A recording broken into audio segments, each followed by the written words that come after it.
you, Karen. Appreciate you joining us and being able to say a few words. So now it's my pleasure to introduce Dr. Kelvin Droegemeier. So I've been trying to think about how to introduce Kelvin. So I have to take this from a little bit of a personal perspective. And don't worry. So Kelvin Droegemeier is currently at the University of Oklahoma. He has had an absolutely fantastic career that I would love to kind of tell you bits and pieces and all, just run through his entire amazing career. And I'm going to mention a few things, but what I really want to leave you with is how incredibly innovative, caring, and supportive Kelvin is. And I think in his remarks to you all today, you're going to hear that, but translated into the context of EPSCoR. And the reason why I say that is because when Kelvin and I worked together from 2010 to 2018 at the University of Oklahoma, we both taught each other a whole lot about building capacity, about broadening participation, especially for groups underrepresented in STEM, but also what it means to consider all dimensions of diversity, including those geographically based, which is what EPSCoR is rooted in. But just as a little bit of background, because Kelvin has a lot of credentials to come up here and talk to the EPSCoR community. He is the former director of the White House Office of Science and Technology Policy. Prior to that, he was the vice president for research at the University of Oklahoma. He has spent 38 years at the University of Oklahoma. He was faculty in the School of Meteorology. He's been well funded by NSF, including a Science and Technology Center in the inaugural class of STCs in 1989. He's also been funded by the Engineering Research Center. He's been the co-director of both an STC and an ERC, which still to this day I think is absolutely fantastic. And I don't know of very many other people like that. So I think that that's incredible that he has been able to lead different teams, but fantastically successful teams. The Science and Technology Center that is at the University of Oklahoma still, so it's the Center for the Analysis and Prediction of Storms, started as an STC, but has been sustained this entire time since that initial investment from NSF. And I think that's a testament to not only the vision that Kelvin set forth in CAPS initially, but it's about how he set forth the expectation that funding needed to come in a lot of different ways from a lot of different sources over time. But the work that they did and the impact that they had, especially in the analysis and prediction of severe weather systems, that this is something that will be sustaining because the work is so incredibly important. And so that's been true of CAPS, but it's also been true of the School of Meteorology at the University of Oklahoma, and it's been true of Kelvin's career. So I want to also mention that he helped me when I came into the University of Oklahoma, that I was his assistant vice president for research in 2010 when I first got there. But then as part of the evolution of building capacity at the University of Oklahoma, I eventually became executive associate vice president for research, which was incredibly helpful to my own career. So I'm deeply indebted to Kelvin for that kind of leadership and the way in which he invested in me and showed me direction, provided great mentorship as well as sponsorship. And I think that that's also a part of, as he would say, Kelvin's DNA. So another thing that I wanted to mention was that Kelvin and I, in working together to build capacity, have worked a lot to try to provide new opportunities in research leadership. And so we worked together in APLU's Council on Research to help diversify the research leadership positions of vice presidents and vice chancellors for research, for associate and assistant vice chancellors and vice presidents for research, and so on. And in that journey, we have talked a lot together around how to build out knowledge and understanding in those leadership positions, but also to help institutions build capacity across the research enterprise. The granted program that we have here at NSF is somewhat of a product of learning so much about what well-resourced institutions have as part of their research enterprise support and research resource functions like research administration, pre and post award, tech transfer, public-private partnerships, and so on. And Kelvin, instead of coming to NSF and starting a program like Granted, he wrote a book. So he has a new book, which I'm sure he will give a little bit of mention to, Demystifying the Academic Research Enterprise. And it's due out in the summer, right? December. Oh, okay.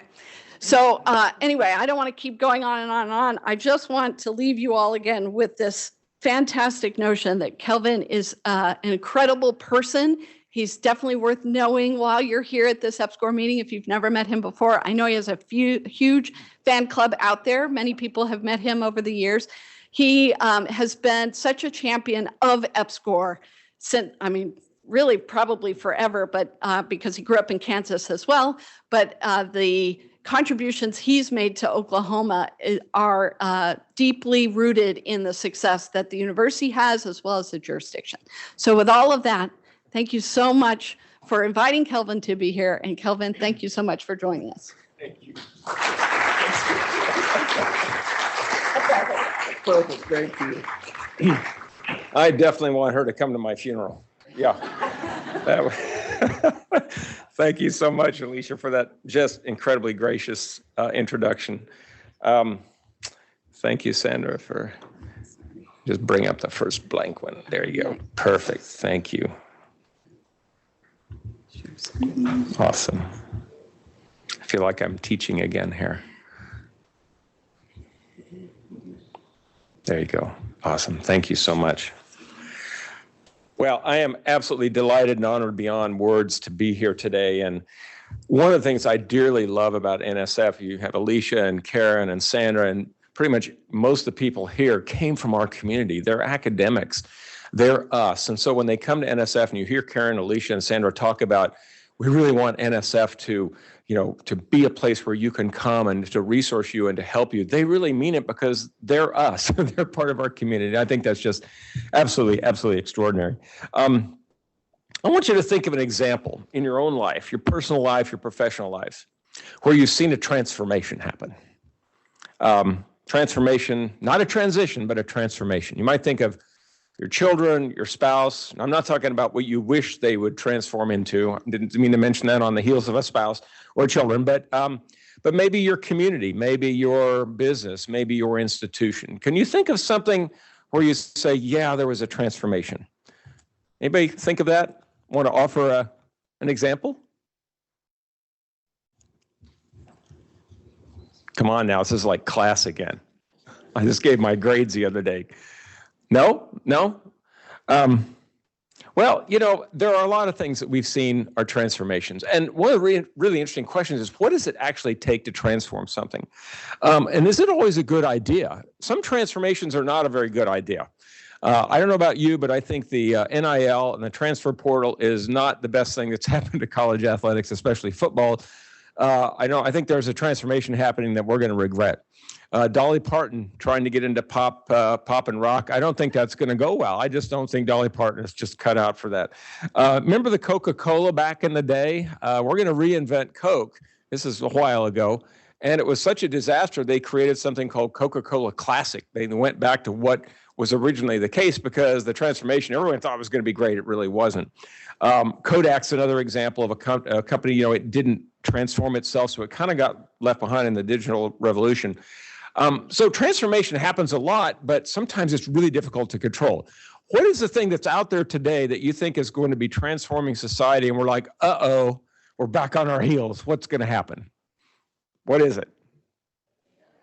AI, ChatGPT, right? It's like, oh my gosh, transformation is happening and we don't know what to do with it. It's really difficult to control. Social media, so many things, technology, jet airplane has transformed our society in lots and lots of ways. But one of the things we really tend to overlook, I think, when we think about transformation is the fact that transformation is a process. It's a process and it's not a project. So one of the first points I want to make here is that transformation is a process. It's not a project. And this is especially true when we're talking about people, because you're kind of all sitting there thinking, yeah, when did I see a transformation in my kids, my spouse? I mean, they've grown, but I didn't really necessarily see them transform. When you're talking about people, it's really hard. When you're talking about institutions, it's really, really hard. It takes a long time to transform an institution. When you're talking about multiple institutions in a state, for example, a jurisdiction, transforming a jurisdiction, that's really, really pretty tough to make happen. So one of the things that I've come to over the years as I've really thought about EPSCoR is seeing it in a little bit of a different light. Not as a bunch of programs, which is fantastic, but rather seeing it as a process underpinned by programs and by projects and things like that. And I think we need to be thinking differently about EPSCoR as we go forward. And I'll talk about why I think this is the case, but to think of it in a bigger picture sense, not as a program, not as a track 1, a track 2, not as this solicitation or that solicitation. Oh, they're all extremely important. They're the foundation. But above that, I think, is a process of EPSCoR transforming jurisdictions in ways that we've not been able to see until now. So you think about transformation, what does it take to do that? Well, you think about a transformation process, I think there are 3 things that we need. First of all, we have to recognize there's a need for transformation or an opportunity. So I'm not talking about transformation that just lands on our doorstep or like, ChatGPT is here, and I'm telling my students I'm grading your term projects, and I don't know if you wrote this or not. That's not the kind of transformation I'm talking about. I'm talking about the transformation that we can drive, that we're drivers of. So we have to have a willingness to transform and also the willingness to change. That's really, really important. The second thing that we need to do is we need to understand the work that is involved and the resources that are needed to make that happen. And I'm going to talk about this in the context of EPSCoR and especially the new programs that are being announced, which are extremely exciting. Then finally, we have to have the people and the organizations. And this organization piece is really important going forward in EPSCoR, in the new day of EPSCoR, willing to do the hard work that is required to transform something. Transformation is really, really hard. In some cases, it happens almost without thinking, automatically, in ways we can't control. What we're talking about here today and tomorrow is a transformation opportunity for EPSCoR to drive in jurisdictions that will mean a tomorrow that is very, very different than today. So as Alicia said, you know, my sort of viewpoint here as somebody from an EPSCoR state, my 38-year career at OU has been an EPSCoR state. I wrote the draft of the EPSCoR state plan. I was on the state committee. I worked a lot with EPSCoR. I was funded by EPSCoR. I was also, as she said, the vice president for research. I was 2 terms on the National Science Board, where some colleagues and myself worked on EPSCoR, thinking about what the future of EPSCoR should look like. And as she said, Alicia said, I was at the White House, and I was also the acting director of NSF before they got wise and brought Ponch in to really get this place, going. So I was really blessed to do that. But I've got to live a lot of different perspectives. But what you ultimately take away from that is I just can't keep a job. So that's just the way it is. So I actually spoke to the PIs almost exactly 3 years ago. It was actually May 18th. I was on Zoom. I was the OSDP director at the time, and I was also acting director of NSF at that time. And boy, lots of things have changed since then. But what I really focused on, I went back and looked at my notes, and what I really focused on was of course, the pandemic and all the things that we were trying to do at the White House to help people address the pandemic. But the one thing I really focused on was we've got to have EPSCoR help really narrow the gap. If you look at lots of plots, you see other institutions, non-EPSCoR jurisdictions, their research is growing and EPSCoR research is growing in the EPSCoR jurisdictions, but the gap between the two is not narrowing. And that was my main message at the time. And the fact that EPSCoR has done a fantastic job of helping us keep pace with the top tier institutions. But you know what? I've come to realize that's a really, really very narrow, myopic view of what EPSCoR is about. And I've really since broadened my perspective, and that's what I'd like to share with you today and help you see something that may resonate with you in terms of EPSCoR going forward, to change your perspective about EPSCoR, to really think about a transformative approach to EPSCoR that's very different than what we've ever seen before. And as I mentioned, 2 terms on the science board. The last term I had, I was really working with Roger Beachy, my colleague, who was on the National Academy's report that was written on EPSCoR. There was a STIPI report, Science Technology Policy Institute. And there was kind of a concern about, well, there's not a lot of information to show how well EPSCoR is doing. And we talked a lot about that. We talked a lot about, well, where could EPSCoR go? And you know what? It was not the right time. It was not the right time for reasons I'll say here in just a minute, to try to transform EPSCoR itself. It's been several decades, as Karen said, about, I think, 44 years since EPSCoR really came into existence, and we really need a new approach. So you think about transforming, recognize the need and the opportunity to change. That happened. That happened with the new community report that came out of all of you in the EPSCoR community, the Future of EPSCoR report, a fantastic report that talked about a lot of things. And that was the first step of bringing folks together, bringing the community together to say, okay, let's decide what EPSCoR needs to be from our point of view. That was the first step, and that's the important step to recognizing the need and the opportunity. Understanding the work needed, well, NSF took the second step. And how did it do that? Well, as I say, it engaged the community and so on to develop this new plan. It also hired some really incredibly wonderful people. Sandra Richardson, who's a marathon runner. Don't mess with this woman, okay? She's rock star smart. She has an amazing vision. And when I heard it for the first time, I just about fell out of my chair. But, you know, having important leadership and the right leadership is critical. And Sandra Richardson is exactly the right person for the right time. And I have come to really, really be amazed at how she thinks. And of course, Alicia, head of OIA, the leadership that we have now with Ponch and Karen and Brian Stone in the director's office, NSF is well poised to do this second thing, to help us understand the work and the resources that are actually needed to make this happen.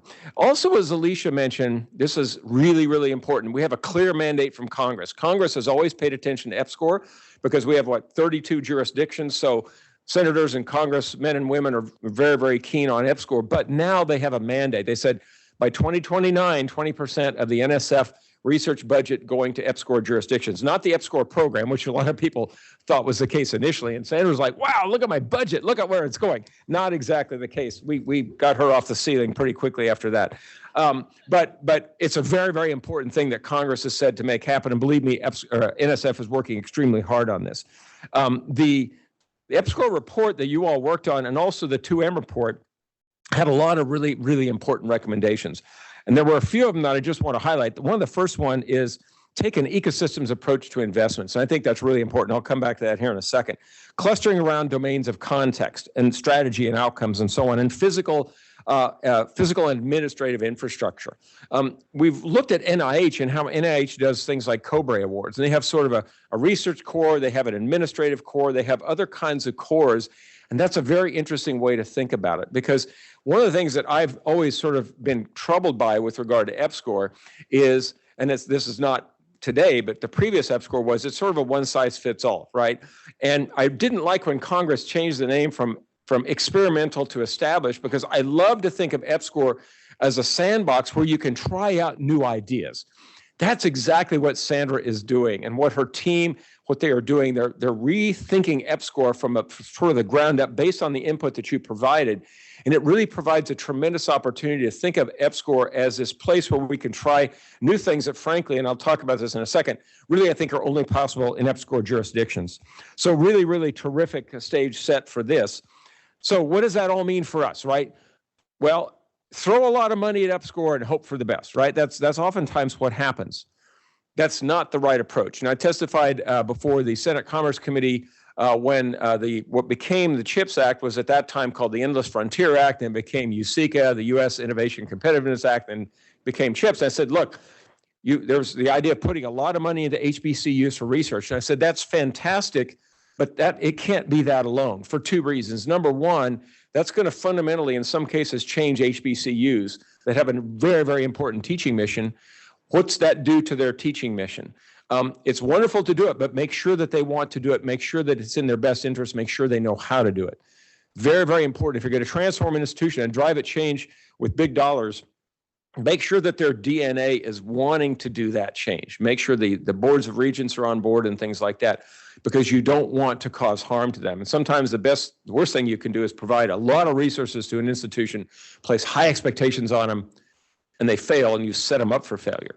The second thing really is ultimately thinking about sort of the future of these organizations, and thinking about the fact that they don't have the administrative infrastructures a lot of times to support the kinds of money that Congress was talking about.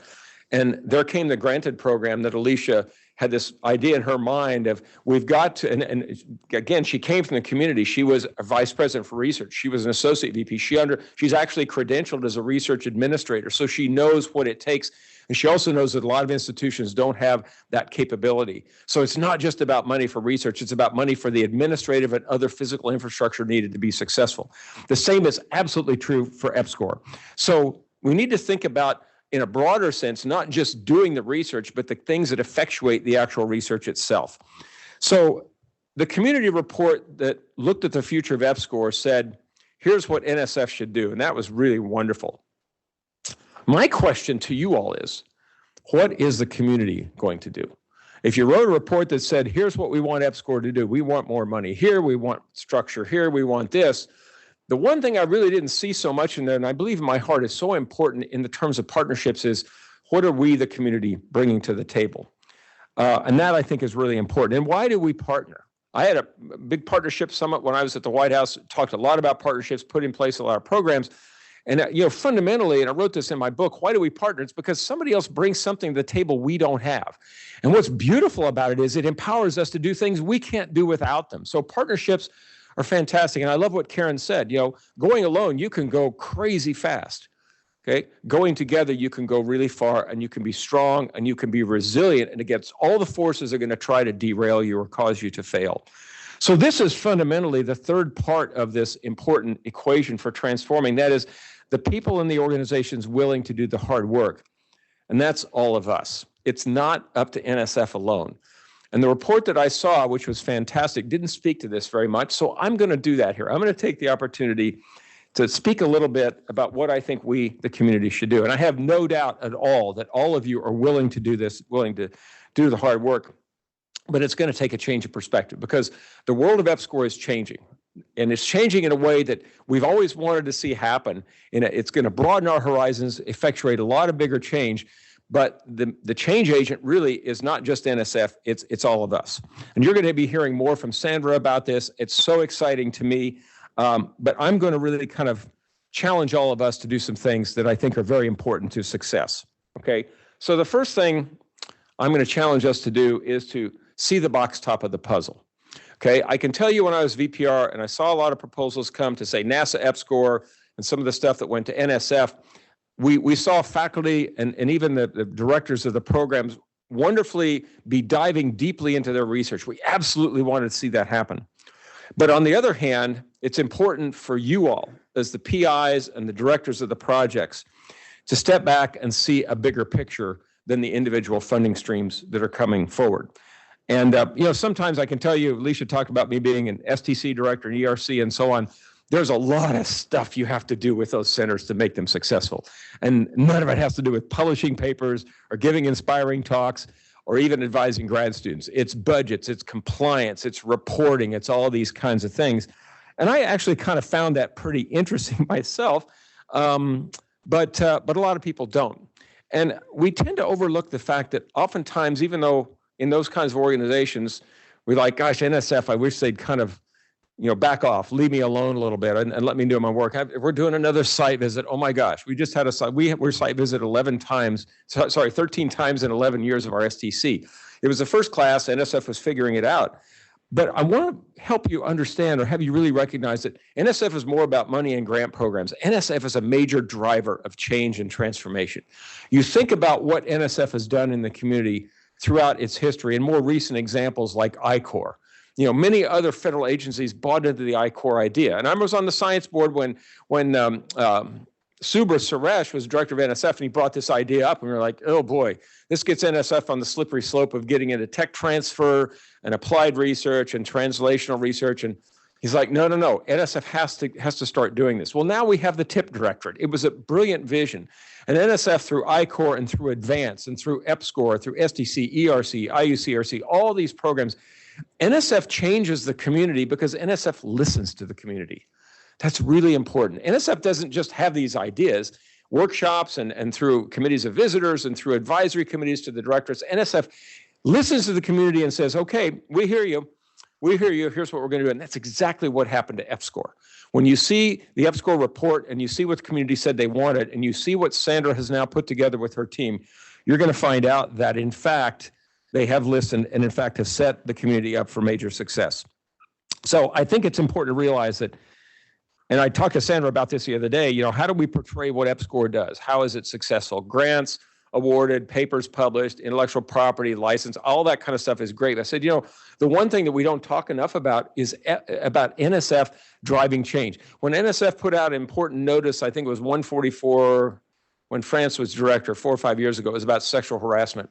That fundamentally changed how universities looked at reporting and dealing with Title IX violations and things like that. NSF made a major, major impact. Research security now, a major issue. There's a wonderful office here led by Rebecca Kaiser. I'm blessed to be a part of it. They are creating, at the behest of Congress, a major organization that is going to be helpful to the community in terms of understanding how to address research security challenges, how to make risk-informed decisions of who to collaborate with, how to do things. NSF is providing resources to the community. So NSF is more than just a funding organization. It's a major driver of change. And so one of the things I'm excited about is the fact that NSF is allowing us, as the folks who are on the boots on the ground, to bring all the folks together, all the groups together, all the pieces together in this puzzle in our jurisdictions to make something big happen. And the thing is, it's no longer just about the traditional players. It's no longer about a few universities getting together to attract one and do research and publish papers and grow the research enterprise. It's about business roundtables, chambers of commerce, venture capitalists, private sector companies, working together to transform an entire jurisdiction. And here's the important point. NSF doesn't have nearly enough money to do that. But because NSF is listened to so strongly and is such a major change agent of the entire enterprise, it doesn't take a lot of money to do this. What it takes is a lot of us working together with a base foundation from NSF funding to take the strength of NSF, the capabilities of NSF to our jurisdictions and start driving this change. So you have to see more than your pieces of the puzzle. You actually have to see a lot of pieces. As the PIs and the PDs, you've got to know not only the researchers, not only the institutions, not only the underserved and underrepresented institutions and populations, you have to understand the business world. You have to understand the fundraising. You have to understand the state government world. You have to understand where these people are, how they work. It's not your sole responsibility to do that, but it is your responsibility to figure out how those pieces come together. And so this is the second message I want to leave you with, and that is take time to invest in the small things that very few people see, but lead to the big things everybody wants. And I can tell you, when I was running an STC and an ERC, there's all this crap you have to deal with, right? You're going to find that as PIs and PDs, especially in this new world of EPSCoR. And it's not crap, it's very, very important stuff. Meetings that you're going to have with business leaders, explaining EPSCoR to them, explaining EPSCoR to state leaders, to maybe cabinet members. I was in the governor's cabinet as Secretary of Science and Technology. I can tell you those people don't understand what EPSCoR is. They don't really understand oftentimes what research is. It takes a lot of time to go in there and build these relationships. You don't have to do it alone, but you are the one who is the driver of the change with this incredible organization, NSF, behind you.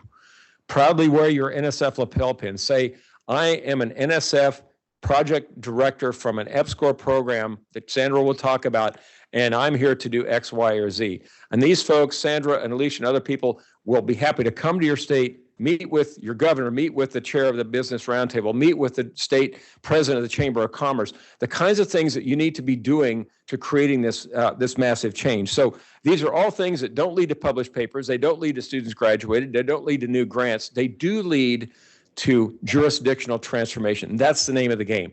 The research is important. The papers are important. The grad students graduated, postdocs, that's all incredibly important. But there's another layer of this that is really being put in place, and that is the layer that is going to really effectuate this change.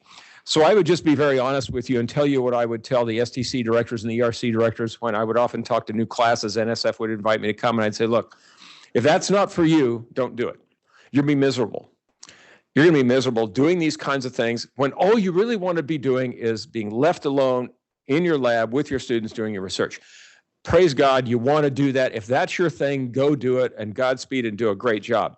But if you get excited like I do about working with these other organizations, bringing people together, getting them excited about what is possible for your state, for your jurisdiction, your territory, with EPSCoR as the driving foundation, this program is exactly for you. And I am so excited, and you will be too, when you learn of all the details. So I don't know if you see your institution, for example, where you're at as sort of, it's just where I work. Mine isn't. I did my undergrad degree at OU, and I've been there 38 years, and I just absolutely love the place. I bleed crimson and cream. I love football games. My heart is there. And I don't know if that's true for you, but it's my DNA. I also am actually leaving the University of Oklahoma to go to another place where my DNA is. If you can split DNA, I guess with CRISPR, you can cut DNA all over the place now. But I'm going to the University of Illinois, where I did my graduate work and where I have also strong heart ties. My point is that if you're in your state and you say, I'm passionate about seeing my state grow, I'm passionate about the institutions, I'm passionate about what is possible here, then this is in fact exactly the right time for you to be in EPSCoR. It's the right program. So I would say that, you need to be the one to think of yourself as putting these pieces in place, not just where the pieces are, but how they fit together, and you being the one who really helps put them all together to create the box top of the puzzle. And don't be afraid to do the things that nobody sees, because they do result in the big things everybody wants. So feel free and challenged to go beyond your narrow interest. And then finally, I would say, in terms of changing our perspective, we have to let go of the things that are really familiar and pursue the things that are unfamiliar, but even much bigger. So the things that are familiar and good, track one, we know how to play the game track one, right? It's still difficult, but you learn how to do it. And that's an important art form in writing proposals and pulling things together. It's true. And that's nothing to be disparaged. But this is a new day. And so if we're going to try to hang on to the past and say, I just want track one back, I don't think you're going to want track one back when you see the solicitations come out. They're just absolutely extraordinary and unbelievably exciting. But we can't get to the future by hanging on to the past. We simply can't. So I would just encourage you, as you sort of unleash yourself from the track one mindset and what we've done in the past, to think bigger, to think broader, to think about the jurisdiction and all the opportunities that you have. So why is today different? Well, the plan going forward is way different, as you're going to see. Congressional mandate, never had that before. And the goal that we have now to transform institutions and not just develop research capacity is way, way different. And it's a moment whose time has come. As Karen said, with these regional engines, we've had multi-jurisdictional transformation activities happening, but now we're talking about in the jurisdictions doing things we've never done before with the research as a foundation. So I hope you're not comfortable doing the small things. I hope when you think about doing things, you're like, that's small thinking. Let's think big. Let's think about transforming the jurisdiction. You don't own the responsibility, but you are the one who has to really be the champion and bring it about. And, EPSCoR brings folks together like I've never seen before. And on the science board, we approve big projects like ITER, the International Thermonuclear Energy Reactor. Look at the programs there, these major experiments that have thousands of people from all across the world. They don't transform jurisdictions. They're transforming science. But EPSCoR is unlike anything. When I was in governor's cabinet, and I went to a National Governors Association meeting. I started talking about what EPSCoR does, especially in Oklahoma, and how it brought our various universities together. We kill each other on the football field, but we come together, lock arms. They were like, that would never work in XYZ state. And I was like, what do you mean it wouldn't work? They said, our big universities, they would never work like that. I was like, it was an eye-opener for me. I was like, really? Why not? EPSCoR is very very unique. And these other big projects, they're not like what EPSCoR is. And so EPSCoR is such a huge change agent. It really is. And I think it's a great opportunity for us to drive this massive change. So going forward, I really hope you see and think of EPSCoR not as a series of programs that Sandra will talk about. Think of it in that way, absolutely. Hitch your wagon to that. But then always remember, we're talking about transformation. Transformation is not a project or a solicitation, but it's a process that plays out over time that we're going to be required to think about, to measure, and so on, and think about doing this. You are being empowered to do something that has never happened before in the history of EPSCoR. Before, remember how the track one was decided, right? At least in Oklahoma, state committee got together, people would write ideas, and the state committee chose. Guess what? That's out the window. Right? Good riddance. NSF is now empowering you to say, you decide. You decide. The state committees and stuff, they'll come in and support you, but it's up to you to decide what your state's going to do. Wow, that is freaking daunting, right? I was like, oh my gosh, I thought the committee would decide. Well, no, now it's up to you. And that's really a tremendous opportunity to be empowered. And there's more than just one opportunity coming up, folks, as Sandra will talk to you about. It's not just one per state every X number of years. It's a much, much richer tapestry of opportunity there. So you are being empowered to do this. And that's what excites me, because NSF has said we're changing the landscape, and that change that's being made is going to, in fact, empower the kind of jurisdictional transformation, the process that is absolutely needed, that you are having now the opportunity to lead. And I am so excited because I know how good you are. I know how passionate you are. And I just hope that sharing a few of these things with you this morning has maybe helped you see things in a way that I didn't see even just a few years ago. And I hope it's been helpful to you. So thank you so much for listening. And I'm happy to take any questions if we have them, or just stay a little ahead of schedule, Sandra. So thank you all very much.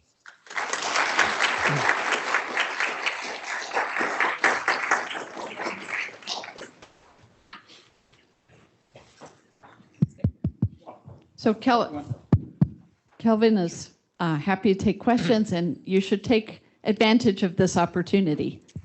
And for all of you who hope to fly home tomorrow or Wednesday, yeah, the weather will be interesting. No, I'm kidding. I'm totally kidding. I have no clue. That's why I'm doing what I'm doing, because I stink at forecasting. And Kelvin, if I can interject and say, we have mics on the floor, so folks, please feel free to come around. Regina Sievers walking around with a mic, and certainly online, people virtual participants can input your comments via the chat to engage with Kelvin as well. So Kelvin, you can field your own questions, and then if necessary, Alicia and I can certainly help with the conversation. Hi. Yeah, Kelvin, enjoyed your talk. This is Prakash Nagrakari from University of South Carolina. Yeah. So I really enjoyed your talk. So we talked a lot about the investments of the federal agencies in, EPSCoR jurisdictions and all that. But you also talked about how you had gone for a governor's conference or whatever. But in states like South Carolina, what we find is that, like, I spent almost 20 years in Virginia and then close to 20 years in South Carolina. And I'm looking at the resources in terms of how the state governments invest and understand the importance of research and innovations and how that transforms the regional economy. But in South Carolina, for example, there is a remarkable difference in terms of how they view in investing in research and innovations. Right. So what are your thoughts about how we can engage the state agencies to try to support and provide the infrastructure that would match in a similar way that the federal government is trying to do? Right. No, Prakash, that's a fabulous question. Thank you for asking it. With all due respect to state governments, they're really excellent, and they vary dramatically. I think the future of what he's talking about does not lie in the state government. I think it lies in the private sector. I think it lies in foundations. I think it lies in private companies. That's where a lot of the really transformative thinking is going to happen. That's why it's so important to start building bridges and linkages with a lot of the communities that we're not super familiar with. And I can tell you in Oklahoma, for example, that a lot of what we did in the weather enterprise really came through the federal government and later through private investment. It really didn't come through the state. So again, with all deference to, I love state government. I was in state government. While still being a professor, but on the other hand, I think if you rely on state government with politics the way they are and things like that, and the fact that a lot of times state governments have no clue what science technology is, they think of universities, understandably, as places where we educate students. It depends on the state, and that's fine. But I think in terms of economic development, growth, job opportunities, creation of a technology economy, and the things that TIP is doing, I'm not sure the state governments are the best place to go. So I think they're a partner, they're an important partner, but I think I'd really focus on emphasizing the business community, the business organizations, roundtables, chambers of commerce, things like that, nonprofit organizations. There are a ton of those things around.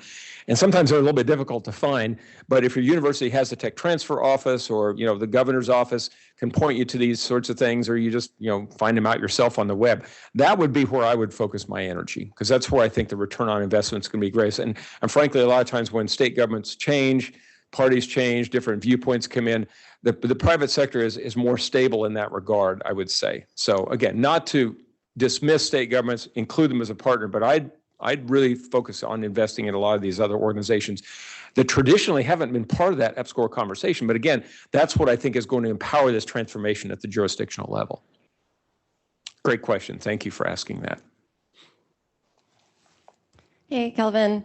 Oh, Jennifer. Thank you so much for your talk. I really appreciate the information and, as usual, your novel approach at looking at problems.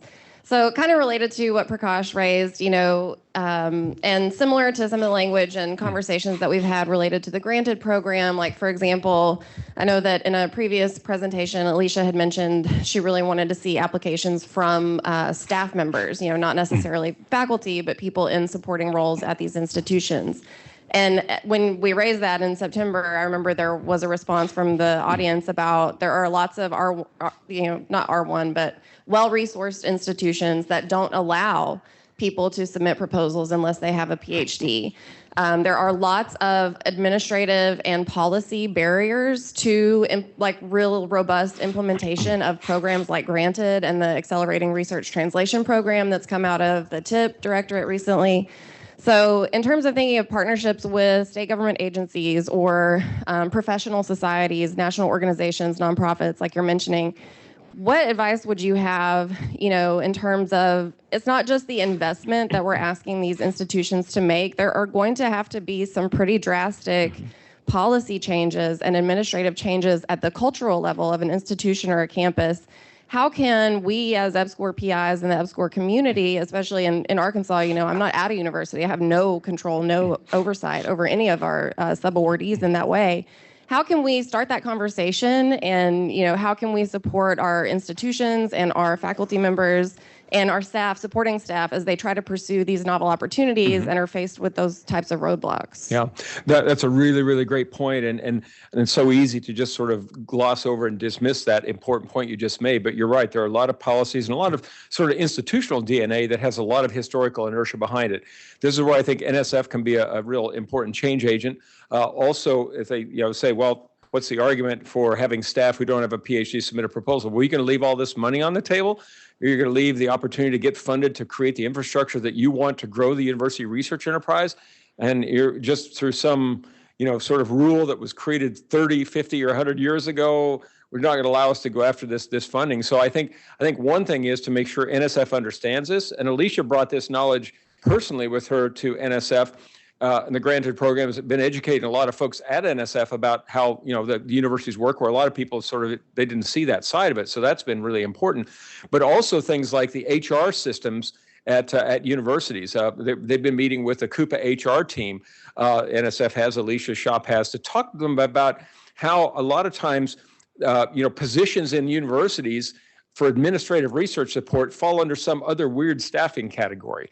And it's like, hey, do you realize how many of these people there are out there? Do you realize how important they are, to Jennifer's point, to the foundation of getting research done?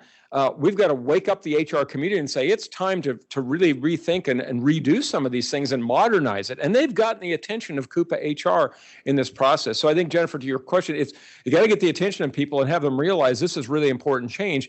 And if they don't really move in the direction of the change, they're going to be really left behind.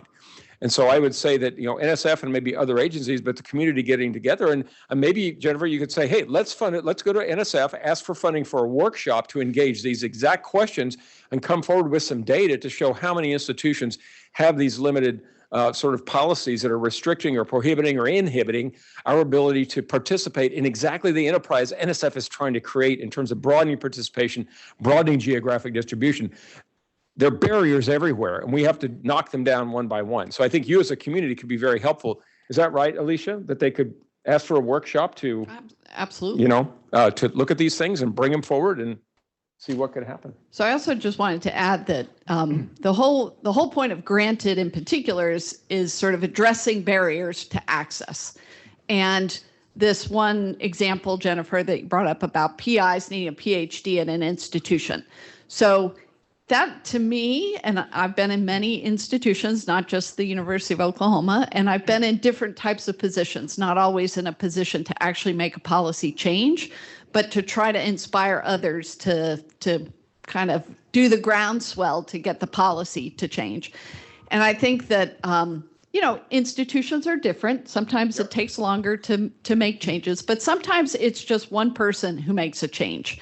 And it's one person who has the ability to say, oh, let's just change this policy. So please don't underestimate the opportunity that you have by being able to say, like Kelvin said, we're leaving money on the table. We can, and intentionally, there's a lot of intentionality in the stuff that we do in our programs, whether you recognize it or not. But in the granted program, we didn't set a deadline because we know a lot of people take a lot of time to figure out all the bits and pieces for the proposal that they want to submit. But we also recognize that maybe you need, and we didn't put a cap for the budget on granted either. We do have a cap in the sense that we don't have endless money, but you can ask for what you need to do to the project. And so to be able to go to institutional leadership, if you aren't already the institutional leadership, to say, hey, look, this is what we need to be successful. Why do we have this policy in the first place?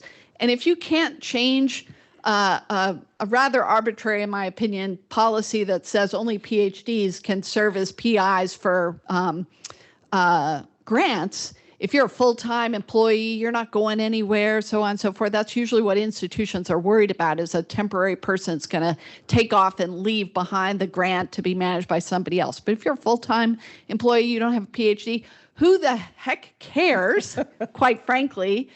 And if you can't get that kind of policy changed, then what are the hurdles that you have to do to get bigger policies changed? And Kelvin's right. We want to understand that. We want to hear examples. We want to understand so that we could potentially, again, intentionally make a change in a program to make it easier for you all to say we're leaving money on the table because we can't do this. I was always shocked when I learned, to Alicia's point, that there's one person who is making a decision and they're just naive. They just don't realize that, oh, yeah, well, we've always done it that way, but you're telling me we should change? Oh, okay, we'll do that. It's sort of stunning sometimes. You'll run into that perhaps. But yeah, yes and amen to what Alicia said. So anyway, yes, sir.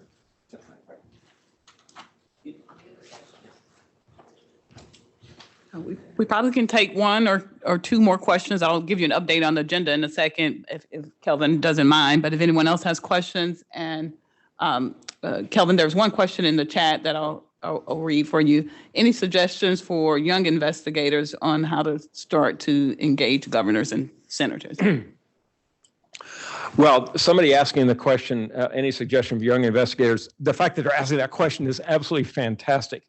I think that's wonderful. I think, but I guess it depends on what they're engaging them in. But I would say for a young investigator initially, to think about talking about their own work and the importance of their work to society, but in the context of whatever the governor or the senator is doing. And in my book, I talk about this, that when you go in to speak to somebody, you don't want to just bring in, hey, we're doing this coolest work on neutrinos, and this person's on the Judiciary Committee, Whoa, okay, well, yeah, you guys on the committee are hit by neutrinos all the time, but big deal, right? So you really have to do a little homework. And so I would say go in with intentionality to talk to them about something that is of interest to them, but relates to the work you're doing or their interests you have. And it may not be your research, it may be policy. And I'll tell you that getting the next generation involved, I cannot stress that enough. And this person really stimulated my thinking here. When I was in the White House running OSTP, I created something called the Student, Postdoc, and Early Career Committee on the President's Council of Advisors in Science and Technology, which I chaired. And a PCAST is something that's out there. And it's the first time it's ever been done, and it hasn't been repeated, unfortunately, since. And what I did, I said, we're going to bring these young folks into PCAST and get their perspective, because they own the future, right? It's not just the really wonderful people we had on PCAST, but let's bring these other folks in. And there was a lot of pushback I got in the White House. I was like, well, these people may say something that would be embarrassing or whatever. Didn't even come close to happening. These people knew they were at the big table. They knew that what they said was important. They behaved with the most extraordinary decorum, and they brought some of the most wonderful, awesome, creative ideas to the table that enhanced the work that we were doing. And because we've been in this game for 30 plus years, we wouldn't have ever thought of it. So having folks go speak to governors and senators, that fresh vibrancy of intellectual creativity and ideas and things like that. Hey, I want to start a company, but whatever. I really encourage that. And I would just in closing say, this book Alicia mentioned, MIT Press is publishing it, but it's open access. It'll be absolutely free of charge. You will not have to pay a dime for it. You can download it free from the MIT Press website.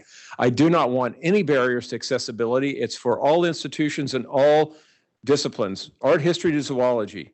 Okay, it's everybody, and it has 14 chapters in it. And part of the guidance here, the reason I wrote it was because after almost 40 years in this business, I thought, well, it's taken me so long to learn about a lot of things. It would have been great if I learned this on the front end of my career. So I said, well, shoot, why don't I take all that stuff together with authoritative references, write it up, and then put it on the front end of people's careers. So if they want to go speak to a governor or senator, they can read this chapter about discussing your work to a non-expert audience or whatever, and really understand how to go about meeting with some of these individuals. So people can buy a hard copy for $40, but it's free. You can download the PDF on the web for free. It won't cost you a dime. There's a facilitator guide as well, if you want to use it as a course or in a course or whatever.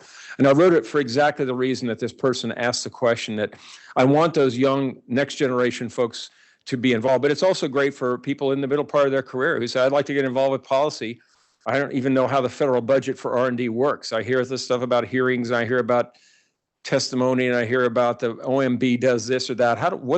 Put it all together. I'm a pretty simple-minded person. I'm a meteorologist after all. So, to me, it's like I wrote it as a conversational kind of a thing. It's not it's more like a textbook and not a how-to guide for people to just, I'm speaking to my friends, So I'd encourage you, if you're interested in it, to just, wait. It's out December 19th, but if you're just dying to see it, MIT has given me the opportunity to send you a copy of the page proofs, if I don't send them to 1,000 people, but until it actually comes out. So anyway, I really hope it's going to be useful to all of you, and especially for like postdoc training and postdoc mentoring plans and things like that, having students go through the book or go through 3 chapters. You don't have to read them in sequence. They're just all hooked together in various ways. So is that good?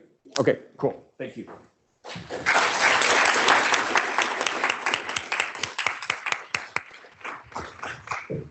So thank you, Kelvin. Thank you, Alicia. Thank you both for all of the remarks this morning, and thank you, attendees, for your your engagement.